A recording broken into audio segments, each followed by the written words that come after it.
Bom dia, gente. Eu gravei esse programa para você ouvir, assistir em casa ou junto com o grupo para crescer na área de administração. Administração pastoral ou administração eclesiástica. É uma bênção muito grande nós podermos nos reunir e aprender mais sobre esse assunto tão palpitante, tão sério, tão importante na igreja do Senhor Jesus. Deus foi um Deus de planejamento. Deus fez o mundo em 6 dias e descansou no 7º. A ordem da criação é interessantíssima. Mostra um ser inteligente e não o acaso na criação. Nosso Deus é assim. Nosso Deus produziu um livro feito durante quase 2000 anos, que é perfeito, compatível cada parte com cada parte. Nosso Deus é o administrador dos administradores. Aprenda isso, guarde isso. Como é que eu defino administração? Eu quero fazer uma definição bem curta, bem simples. Administrador é aquele que usa do sinergismo fazer coisas andarem juntas, da organização, das tecnologias, dos objetivos e dos alvos e das pessoas para alcançar determinado fim, determinado ponto final, embora isso nem sempre seja assim, ponto final, pronto, acabou. O que é que nós vamos ver hoje à tarde? Hoje à tarde nós vamos ver as várias partes em que se divide este trabalho. Desde o início, quando o administrador começa a formar a sua equipe e trabalhar com ela. Na formação da equipe, há 2 coisas importantíssimas que não podem ser esquecidas de forma nenhuma. Primeira, sobretudo, a vida com Deus. A parte material não pode sobrepujar nunca a parte espiritual. Guarde isso. Faça assim. Não faça politicagem para eleger ninguém. Não faça politicagem para ter alguém lá do seu gosto, mas faça o melhor que você puder para colocar nos lugares chaves os melhores, os capacitados pelo nosso Deus. O outro é a competência.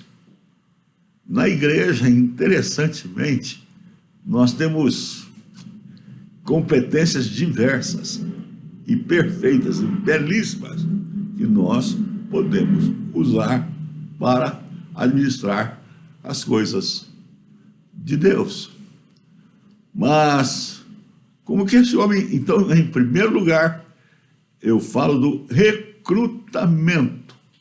O que é que eu vou fazer para recrutar gente para o trabalho?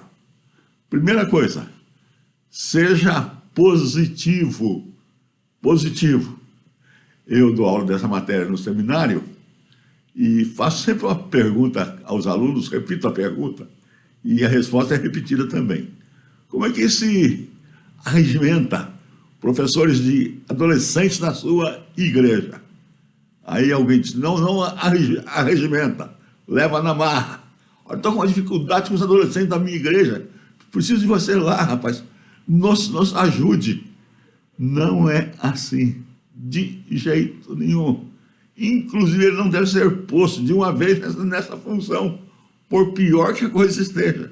Se você procurar esse indivíduo e disser para ele assim, meu irmão, não sei se você sabe, a adolescência é a faixa etária onde há o maior número de conversões. E nós estamos precisando da ajuda de alguém lá. Eu venho orando sobre isso, e Deus tem me mostrado que você nos pode ser muito útil lá. E eu lhe prometo que nós mandaremos você para um curso, para você aperfeiçoar as suas competências, prometo orar por você e com você, lhe emprestar livros. Quero que você ore sobre isso e me dê uma resposta. O que você acha? É mais fácil aceitar o primeiro ou o segundo convite? Então você tem que recrutar sendo positivo. Segundo, você tem que recrutar como padaria e treinamento, administração. Eu faço uma pergunta aos meus alunos, mais uma vez, qual a analogia que você faz entre igreja e padaria? O que elas têm de parecido? E eu digo sempre, a padaria tem que ter sempre uma fornada de pães prontos. E a igreja tem que ter sempre uma fornada de novos líderes prontos. Os nossos líderes ficam velhos, os nossos líderes se aposentam, mudam, ficam doentes. Os nossos líderes podem deixar a sua função a qualquer hora e você precisa já ter alguém sendo trabalhado no correr dos tempos para realizar essa função. Por exemplo, há muitas igrejas hoje que já tem um terceiro professor. É joia isso. A ideia é que esse terceiro seja aquele que vá crescendo a ponto de, se for preciso alguém de última hora, ou alguém teve que largar por uma doença de família, o outro pode ocupar uma das vagas. Então você tem que recrutar sendo positivo, você tem que recrutar explicando bem as tarefas. O mundo aí fora costuma ter cronograma, organograma, descrição de funções, onde as pessoas tomam nota, assinam que receberam aqueles papéis que eles foram lidos. Sabe por quê? Porque, por exemplo, no nosso caso, a figura do conselheiro das sociedades internas, até 15 anos atrás, era uma obra de museu. Ficava ali só de enfeite para os outros verem, porque ele não tinha competência alguma, ele não tinha responsabilidade alguma. Ao contrário, hoje, a Igreja Presbiteriana Barra Funda, a nova igreja no nosso sínodo, do Pretério Bandeirantes, pastoreada pelo reverendo Mauro Meister, faz uma coisa joia demais. Eles têm um pacto de membresia da igreja. Todos que vão entrar para a igreja Barra Funda têm que assinar um pacto de membresia. É o máximo desse ponto que eu estou tocando. Sendo positivo, explicando as funções, falando da responsabilidade e da autoridade. Irmãos, é imprescindível que nós nos organizemos. Imprescindível. Mas o que acontece é o seguinte: quanto melhor vai o nosso projeto, mais ele precisa de gente. Quanto mais cresce a nossa igreja, mais ela precisa de gente. E eu, como pastor, eu como o presbítero, sou o responsável por suprir a igreja desses obreiros leigos que vão fazer a obra do nosso Senhor. E como que eu faço isto? Eu tenho que aprender uma coisa chamada delegação. Um aluno de um dia desses soltou uma anedota que eu achei muito interessante. Mas, pastor, o senhor tem certeza que é delegação? Não é delargação? É alguém abandonar a coisa completamente, inclusive a sua responsabilidade? Eu tenho no goleiro de futebol, hoje aposentado, Leão, uma certa diferença com ele. E uma das coisas que eu fico bravo com ele é que ele sempre diz assim: eu ganhei, vocês perderam, nós empatamos. Não existe isso. O líder que delega, o líder que entrega parte da sua tarefa para outro fazer, ele também continua sendo responsável. Mas para que alguém seja responsável, ele precisa ter autoridade. É tão simples quanto isso. Eu peço a alguém para ligar a luz,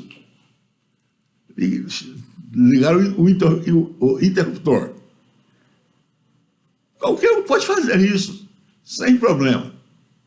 Mas deu um curto-circuito na chave mestra. O que é que eu preciso? Preciso de alguém mais competente. Mais competente. E com maior autoridade. Não foi o pastor Jorge que pediu que eu mexesse aqui. Estou mexendo sob ordens dele. Então, note bem. Cada responsabilidade é controlada por uma autoridade. E essa autoridade é doada, é colocada sobre o fulano. E posta sobre o fulano, ele vai trabalhar isso. Vai trabalhar isso. Mas eu lhe faço uma pergunta. Como é que funciona esse negócio de autoridade e responsabilidade na vida prática? Ok? Há serviços que qualquer homem pode fazer. Há outros que tem que ser doutor naquela matéria. E quanto mais difícil for a matéria, mais doutor ele precisa ser.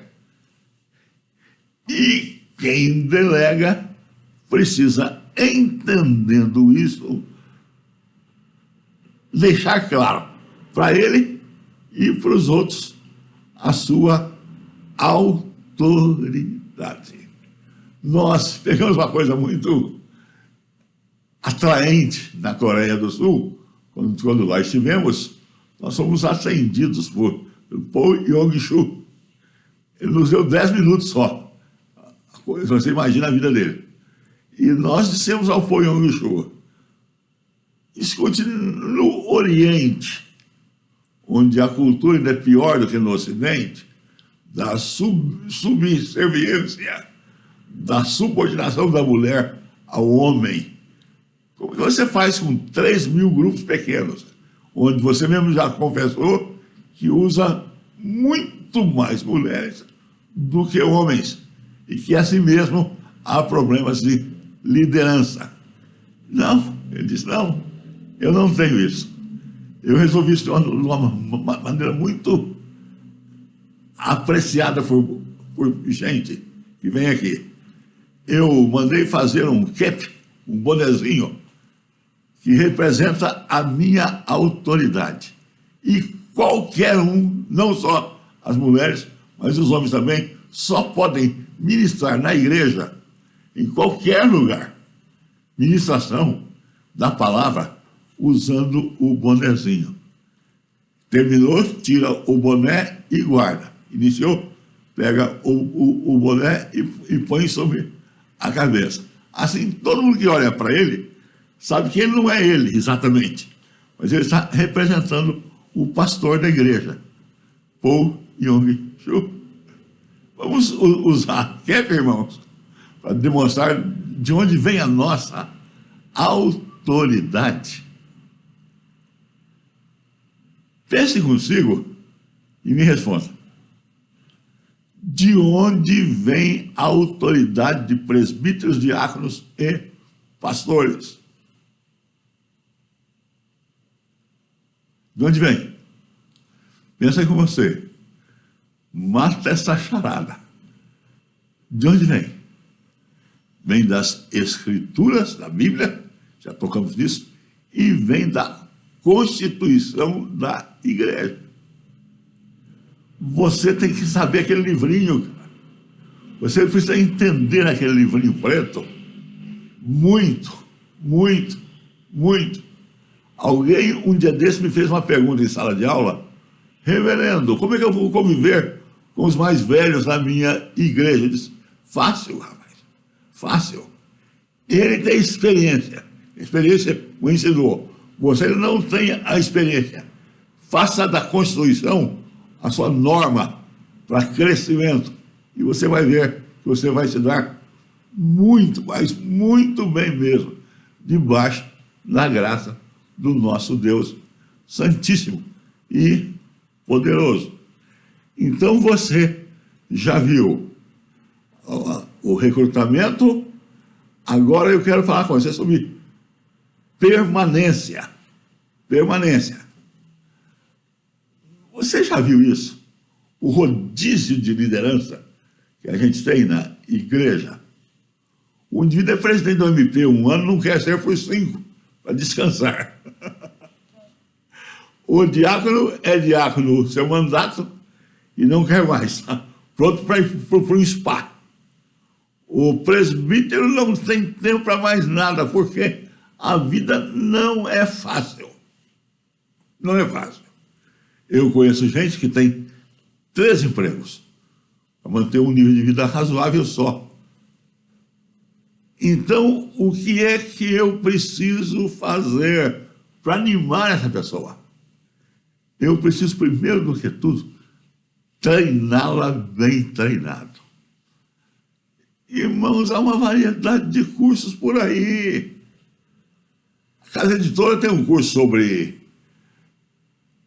a escola dominical excelente, sob a direção do meu amigo reverendo Cláudio Marra. Fora do comum, bom demais.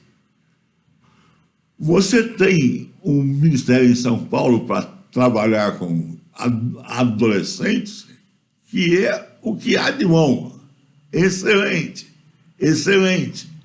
E você vai, então, descobrindo as coisas e usando-as para abençoar quem está entrando no presbiterato ou na liderança de alguma área da sua igreja. Você precisa mais. O reconhecimento é a expressão de louvor pela vida do servo de Deus. Eu não sei como é feito na sua igreja, mas tradicionalmente na nossa igreja, no dia 31 de dezembro, o próximo ali, tomam posse os indicados pelo conselho. E que palavra nós dizemos aos que não foram indicados para continuar? E eles vão dizer: mas ninguém me comunicou nada. Então, no começo do ano, eu solto as normas que vão reger a igreja naquele ano. São as mesmas, praticamente, mas nelas eu digo: o mandato serve por 1 ano só. E um domingo antes da posse, eu faço um culto em que eu agradeço a Deus pelos que trabalharam na igreja naquele ano que está se findando e pelos novos. Veja, uma coisa casa com a outra e nos ajuda.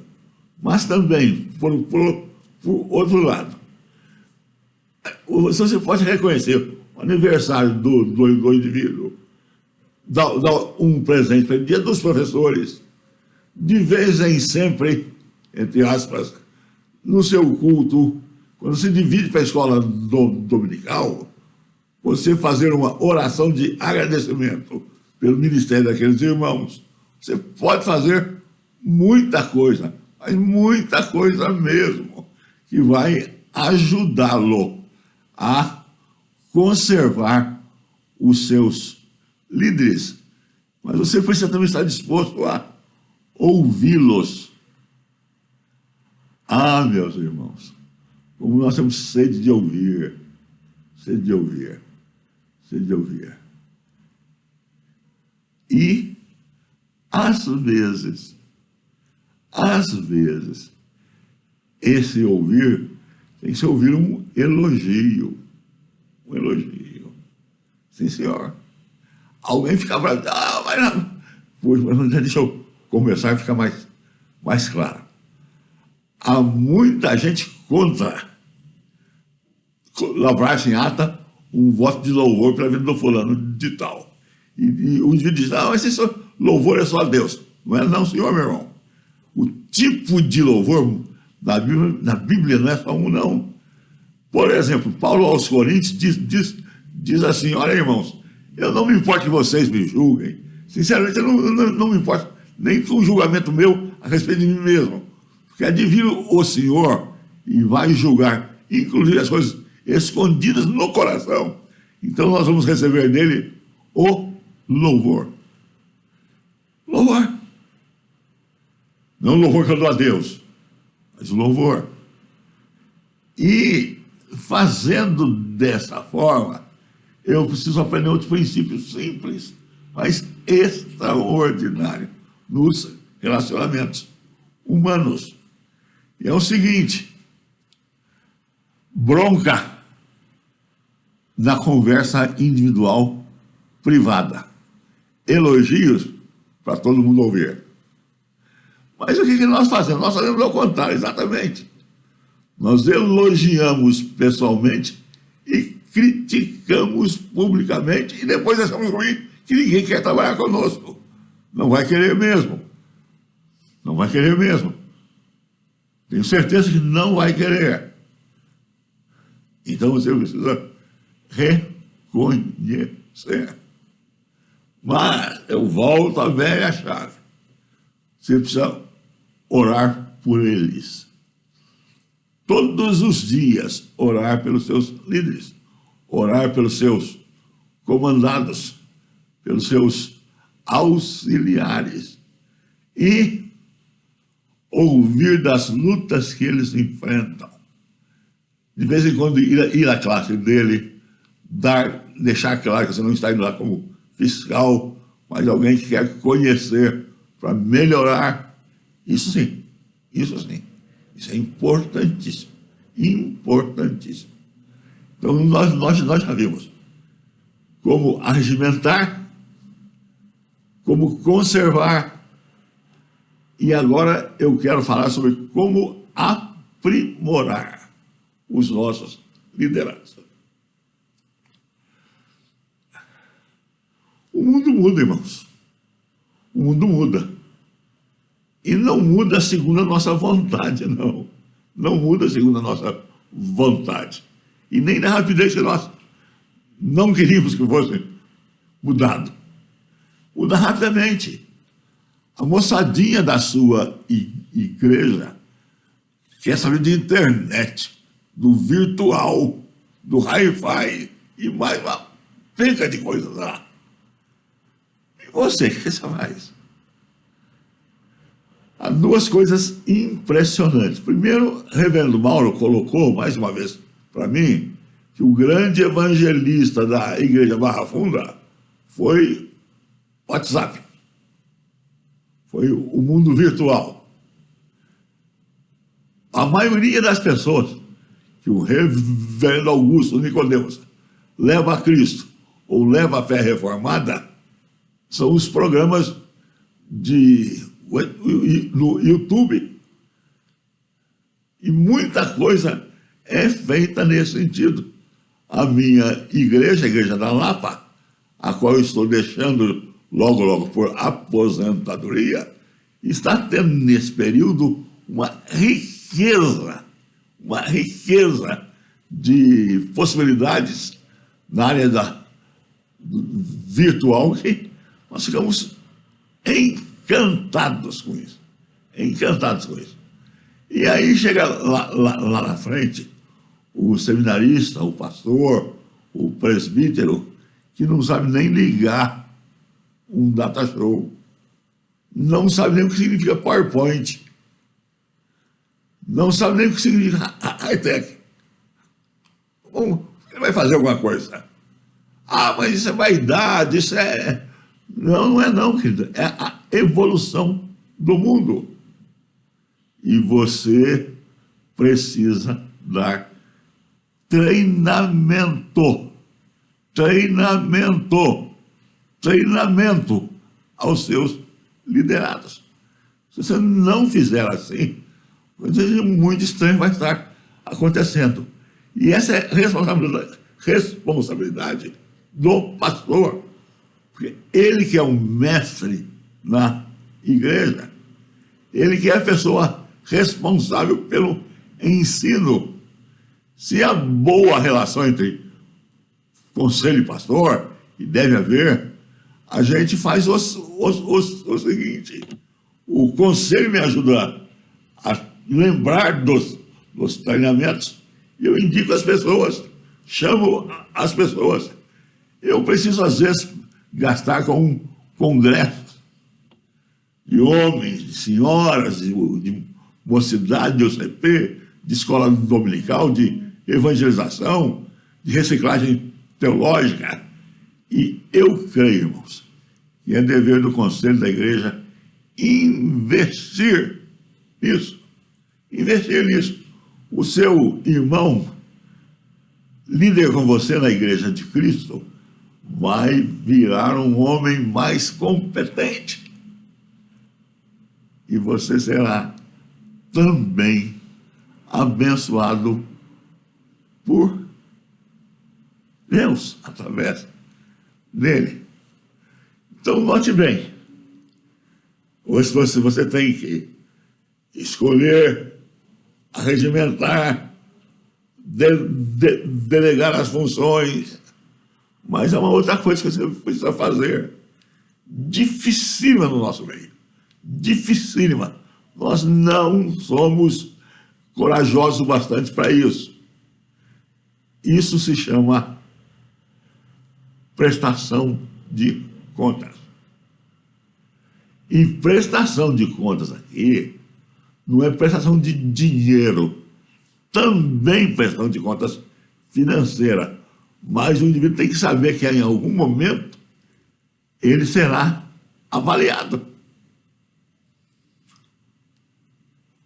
Alguém que se assenta no banco do professor e não se levanta nunca mais dali, vai chegar num ponto que ele não tem mais o que dar. Vai chegar num ponto, por mais crente que ele esteja, por melhor aula que ele dê, que ele não fala mais ao coração de determinado grupo de pessoas. É preciso haver mudanças e é preciso haver descrição de funções. Sem dúvida, sem dúvida. E vou mais longe. Eu já disse uma coisa, eu quero acrescentar outra. Quanto maior a obra, mais competente o indivíduo tem que ser, mais prestação de contas tem que ter, mais oração tem que ter. Você tem que cuidar disso com muito carinho, muito zelo, muita percepção, muita sensibilidade. Acompanhar e dizer para ele: olha, daqui um mês eu quero um relatório sobre isso. Mas se o trabalho é pesado, você tem que dizer para ele: olha, toda semana eu quero um relatório sobre isso. E que esse relatório, ou nesse relatório, conste isso. E aí vem um dado interessantíssimo. Se a tarefa é mais difícil, relatório mais profundo. Em menos intervalo e mais profundo. Se a tarefa é mais fácil, você pode ter o prazo da prestação de contas mais alongado e não precisa de tantos detalhes. Isso é importante para você não cobrar onde você não devia e não cobrar onde você deveria. Aqui, irmãos, é muito triste. Muito triste. Nós temos a tendência de não gostar da prestação de contas. Não gostar. O famoso relatório do pastor ao presbitério, etc. Difícil. Não sei na sua igreja. Na minha igreja é uma briga para conseguir um livro de atas para exame no final do ano. Uma luta. E uma luta maior ainda para falar em relatório no final do ano. Para que isso, a igreja? A igreja não precisa dessas coisas. A igreja precisa só do Espírito Santo. Do Espírito Santo ela precisa sim, irmão. Mas só do Espírito Santo não. Porque o Espírito Santo usa meios. E meios diferentes. Meios especiais. Meios com os quais a gente não... Coisas das quais nós não podemos abrir mão. Ponto aqui, eu faço um retrocesso até um lugar. E aí juntamos isso tudo. Imagine você. Você foi chamado para o presbiterato, para o diaconato, e vão atender a uma creche. Vocês querem abrir uma creche na igreja? Muito bem. O que é que você faz? Qual é uma possibilidade? Você procura alguém que possa liderar aquele projeto e tem que ter duas coisas aqui. Uma só não basta.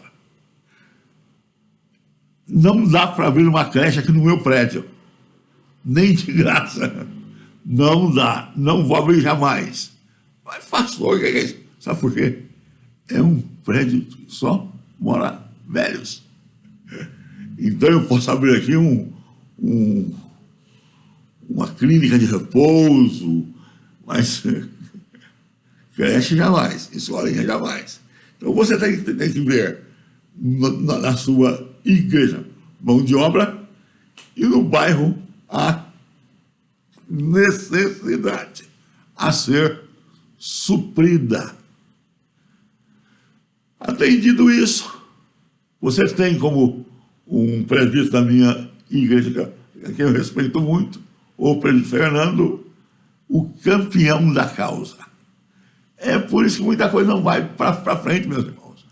Nós já sabemos disso, alguém já brincou. Quando algum assunto vai ao presbitério e o presbitério não quer fazer aquilo, mas não quer dizer que não quer, então abre uma comissão para estudar esse assunto. Nós vamos morrer, a comissão não deu relatório ainda. Então, é preciso prestação de contas.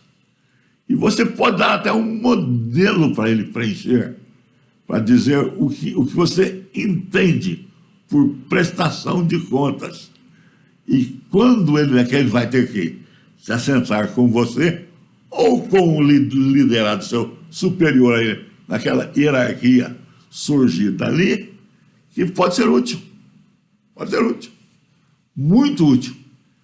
Importantíssimo.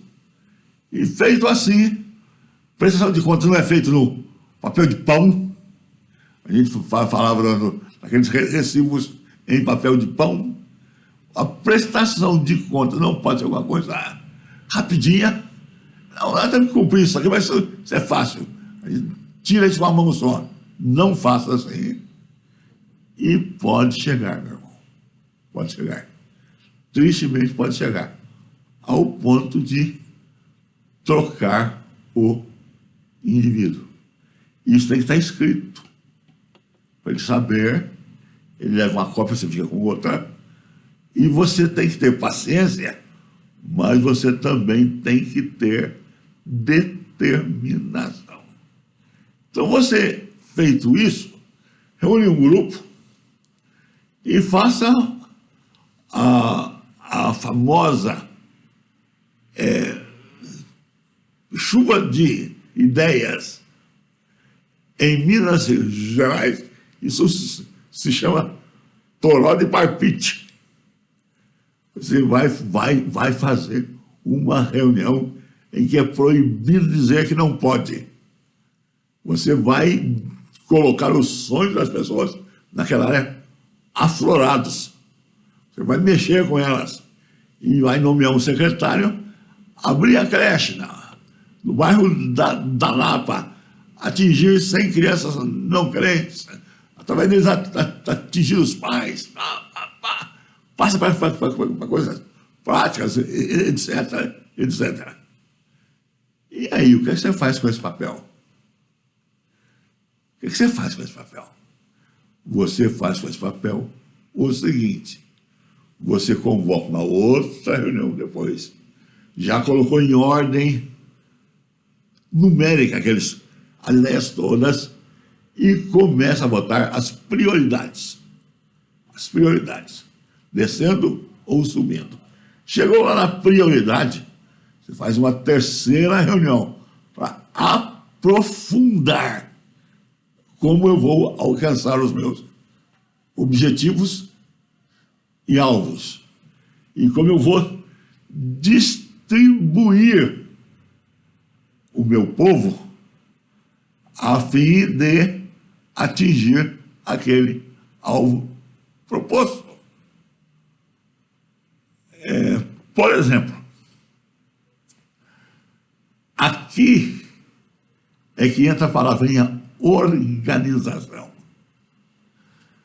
A gente, toda vez que fala em organização, pensa em coisas. A mesa, a cadeira, o lustre, o computador. Mas a organização não é isso, não. Ou não só isso. A organização é o uso das melhores pessoas ocupando os melhores lugares, mais práticos lugares, para que na perspectiva de produzir resultados, eles tenham as melhores oportunidades. E quando você faz isso, a sua organização é enxuta, mas não enxuta a ponto de que a gente se estresse de fazer muita coisa. E aqui você tem um problemaço. A gente diz que a maior bênção das organizações são as pessoas. E eu cá comigo, usando um erro de português, digo: é verdade, mas não sempre. Porque você tem que começar a pensar em como você vai resolver os conflitos, querido. Há muito conflito, há muito conflito. O relacionamento entre as pessoas é uma das coisas mais difíceis de alcançar. E muitas vezes você tem que eliminar, parar as coisas por causa de relacionamento pessoal. Então você tem que identificar onde é o problema. Identificar que não é ser o xerife, o delegado de polícia. É conversar. Nem sempre a razão apontada é a razão verdadeira, mas é a desculpa. E chegado ao ponto, você tem que, com eles, achar uma solução, implementar essa resolução com força, usá-la por um tempo e daqui a um tempo voltar a analisar. Você precisa de mais tempo ou onde houve falha na solução daquele problema. Você aqui vai ter muitos livros que tratam disso, inclusive livros protestantes, evangélicos. O pastor da igreja Ebenezer, o meu querido amigo reverendo Márcio, dá aula disso no seminário nosso e pode lhe ajudar, pelo menos, a indicar livros bons nesta área. Então, note bem, a equipe está trabalhando em paz para atingir o alvo. Que bênção, que bênção, que bênção. Na caminhada, alguns ficaram para trás. Infelizmente, alguns não foram na mesma velocidade que você queria que eles fossem. Alguns não foram do mesmo jeito. Alguns não foram porque descobriram que não era importante para eles. Ok, eu vou dizer uma coisa a você. Uma coisa pesada, mas séria. Reverendo João Alves, de saudosa memória, quando a gente ia para um sermão de prova, onde os professores analisam o sermão que foi feito pelo aluno, e de vez em quando ele soltava uma frase que ficou famosa no JMC. Ele disse: irmão, não chute cachorro morto, irmão. Não chute cachorro morto. A ideia qual é? Aquele lugar onde não vai sair água, não vai atrás de água ali. Muda. E você vai ter dificuldade com as pessoas? Vai sempre ter dificuldade com as pessoas. Por isso a Bíblia ensina o perdão. Por isso a Bíblia ensina a paciência. Por isso a Bíblia ensina o cuidado que eu devo ter com as pessoas. Se não for assim, não vai dar certo. Não vai dar certo. Então, ao terminar isso, eu começo a rir. É que eu começo a administrar. Aí é que eu começo a ter a minha visão aberta desde o começo, para fazer o planejamento. No planejamento, você usa as perguntas jornalísticas. O que, quem, como, quanto, onde, para quê, com quem, e etc. Naquela reunião de ideias, tempestade de ideias, você vai fazer esse levantamento. Assim. Quem que pode fazer essa obra aqui? Com quem? Quanto vai custar? Onde vai ser? Quem vai cuidar dessa área? Quem vai cuidar daquela outra área? Então, no final desse planejamento seu, você já tem uma grande coisa que tem enchido a gaveta de muitos lugares. Um planejamento. Aí falta a parte mais difícil. Fazer.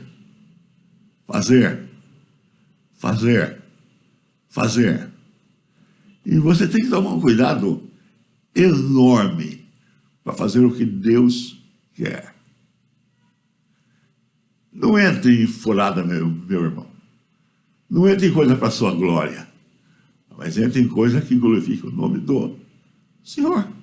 E quando você glorifica o nome do Senhor, você tem a bênção dele sobre o seu trabalho. E você será também abençoado. Você será também animado pelo Espírito do Senhor. Certamente você conhece essa história, que eu vou repeti-la. Ela nos ensina grandes coisas. Grandes coisas.